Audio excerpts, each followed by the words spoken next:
It was lovely and spring-like at Wisley today. The only thing wrong with that, of course, is that spring, officially, hasn't even started yet. Last year it arrived a month early. This year, in horticultural terms, spring's already a week further advanced than it was then. The polyanthus and narcissi are out. So are some of the brilliantly coloured tulips. The magnolias and camellias, which should normally be scarcely even in bud, are already in many cases past their prime. This pyrrhus, too, is not only in flower, but fresh scarlet shoots are appearing too.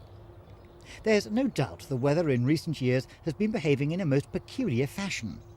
Meteorologists at Sheffield University have identified the decade of the 90s over the past 4 centuries as having extraordinary weather conditions.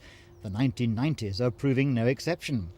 After the storms of 2 years ago, which wrecked many of the trees and plants here, last January's little effort destroyed a further 200 trees, lots of exotic plants and shrubs, as well as this 70-year-old Magnolia grandiflora, the biggest of its kind in Britain. Now, with another early spring, the Superintendent of Flowers, or Floral One as is known in Wisley speak, has had to adjust his horticultural priorities. Oh, this does put a slight amount of pressure on you. Obviously, we've got slightly delayed with our work programme due to the gales that we've had recently. So we've still a tremendous amount of work to do, i.e. mulching, fertilising and things like that. And with the advanced season, the grass is starting to grow fast, and so are the weeds. So that puts more pressure on us. The fortunate thing is, whereas the plants do flower earlier and finish earlier, the plants that are coming along afterwards also come on earlier, so we've still got the succession.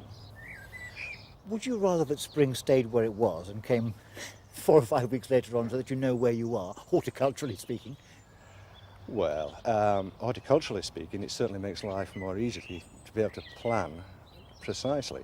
But I don't know, if you get this sort of weather, this advancement in the season, everybody becomes much more happy, and general morale of the workforce is much higher.